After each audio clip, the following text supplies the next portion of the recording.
Welcome back from that short break. In case you're just joining us, this is the News International edition, and we are broadcasting to you live from our Vision Group headquarters here in Kampala. Now, the monster storm that killed dozens in the United States over the Christmas weekend continues to inflict misery on New York State and air travelers nationwide. Families have been trapped for days, and the death toll is expected to rise beyond 50. The number of deaths attributed to the winter storm rose to more than 50 after officials confirmed 3 more fatalities in western New York's Erie County, the epicenter of the crisis. Police expect the death toll to go up in Buffalo, which has been paralyzed for 5 days by chest-deep snowbanks and power outages. Authorities are describing the aftermath as a war zone.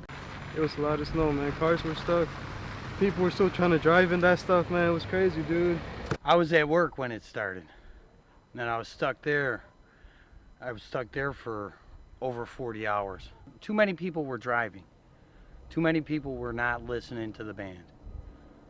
You know, so the cars were blocking all the roads. It made it a lot harder to get home.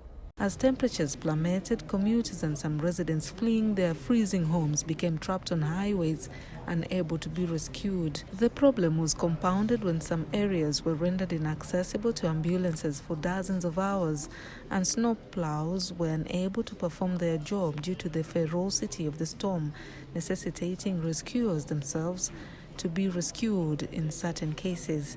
Emergency responders, who themselves became stuck attempting to rescue a 22-year-old resident, found her dead 18 hours later, possibly due to carbon monoxide poisoning.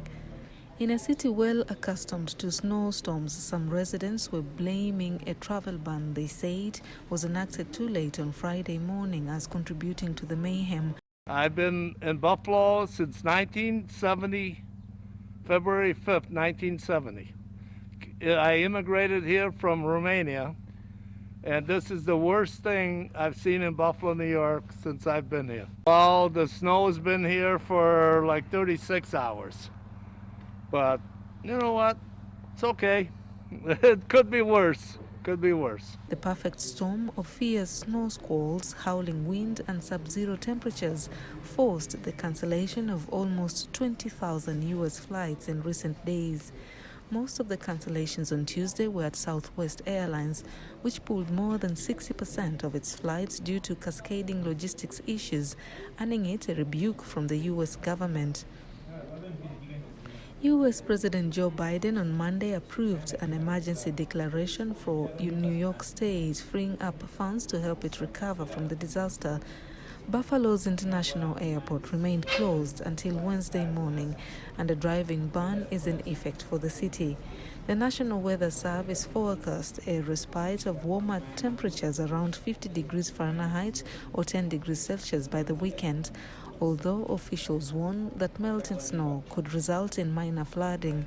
The extreme weather over the weekend sent temperatures to below freezing in all mainland U.S. states, including in Texas along the Mexico border, where some arriving migrants have struggled to find shelter. Road ice and whiteout conditions also led to the temporary closure of some of the nation's busiest transport routes, including part of the cross-country Interstate 70 highway.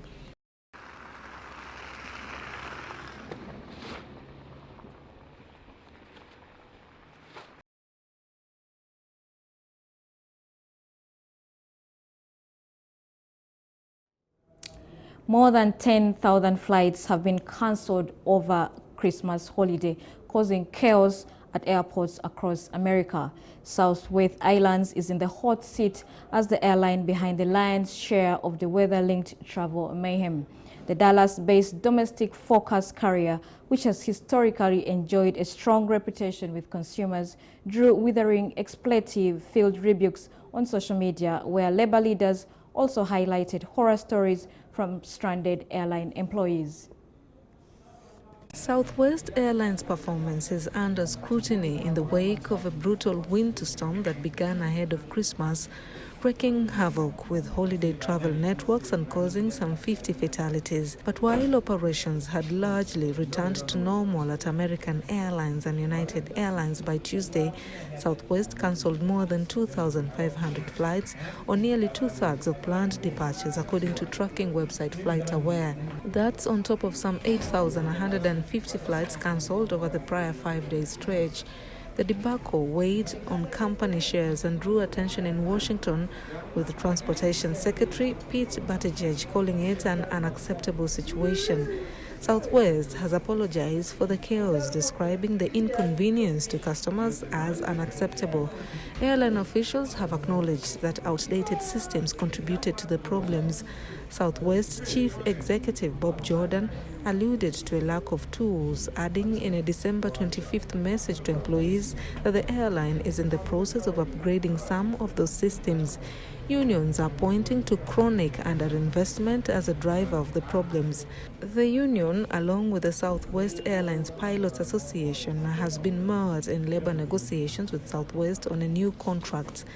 SWAPA members picketed Southwest management outside the New York Stock Exchange earlier this month during an investor day at which executives reinstated the investor dividend instead of focusing on the frontline employees directly responsible for the record revenues.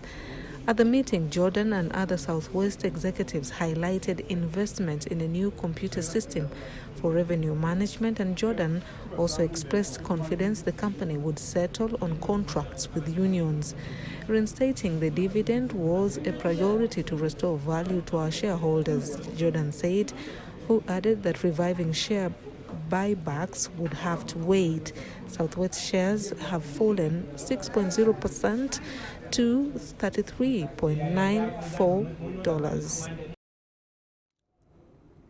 Serbian armed forces are on the highest level of alert following the Balkan countries' increasingly strained relations with neighboring Kosovo over recent shootings and blockades. Kosovo declared independence from Serbia in 2008, but Belgrade refused to recognize it and encouraged Kosovo's 120,000 ethnic Serbs to defy Pristina's authority, especially in the north, where ethnic Serbs make up the majority. The Serbian army has been put on a heightened state of alert over tensions with Kosovo multiple times in recent years. The last time in November, after claiming that several drones entered Serbian airspace from Kosovo. On December 10th, Serbs in northern Kosovo set up barricades to protest against the arrest of an ex-policeman suspected of being involved in attacks against ethnic Albanian police officers. The blockades have coincided with the rise in reported shootings, the latest on Sunday, according to NATO-led peacekeeping force KFOR. Serbia's Interior Ministry also announced that all units will immediately come under the command of the Chief of the General Staff. Northern Kosovo has been especially on edge since November, when hundreds of ethnic Serb workers in the Kosovo police as well as the judicial branch, such as judges and prosecutors, walked off the job. They were protesting a controversial decision to ban Serbs living in Kosovo from using Belgrade-issued license plates, a policy that was eventually scrapped by Pristina. But the mass walkouts created a security vacuum in Kosovo.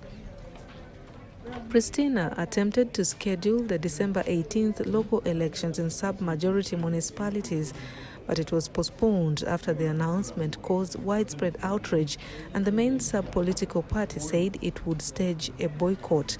Then, on December 10th, an ex-policeman suspected of involvement in attacks against ethnic Albanian police officers was arrested, outraging ethnic Serbs who erected the barricades that paralyzed traffic around two border crossings.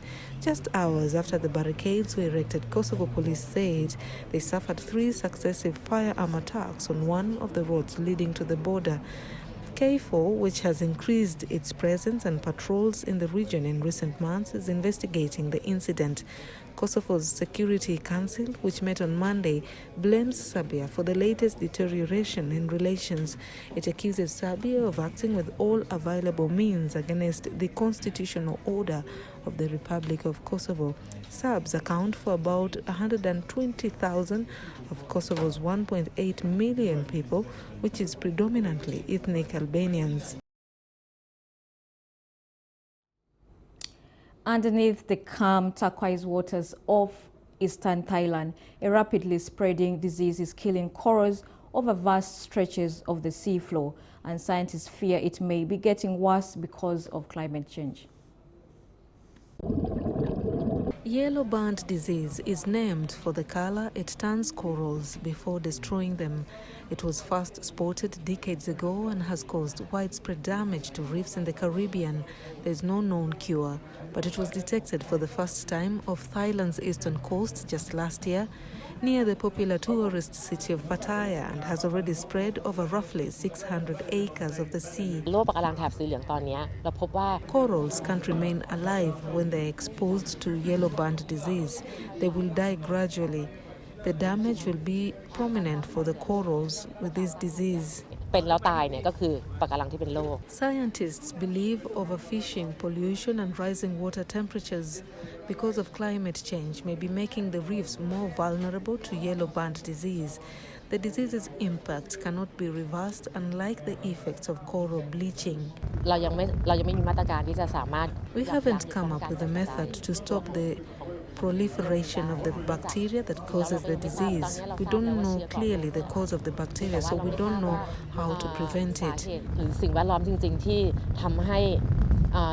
The loss of corals could have a devastating impact on the ecosystem. Thai marine authorities are using social media to track reports of infected reefs and have also asked the public to report any sightings of affected corals. Thai researchers have also been aided by local volunteers as well as business owner Thanapon Chaivanichakul, who collected underwater photographic evidence. I want to use my spare time and doing more environmental work so I can help with the ecosystem of the sea. It fulfills my heart very much that in my spare time, instead of playing games, I can help the country. Thai scientists are hoping the investigation into this outbreak will help find a way to stop or cure yellow band disease. If we get more budget, it would help, because the surveillance area is really huge and we have to keep monitoring. So the field's research budget is important. The gasoline is really expensive, and so are manpower and volunteers. Everything requires a budget. The disease is also a threat to the livelihoods of many in the area.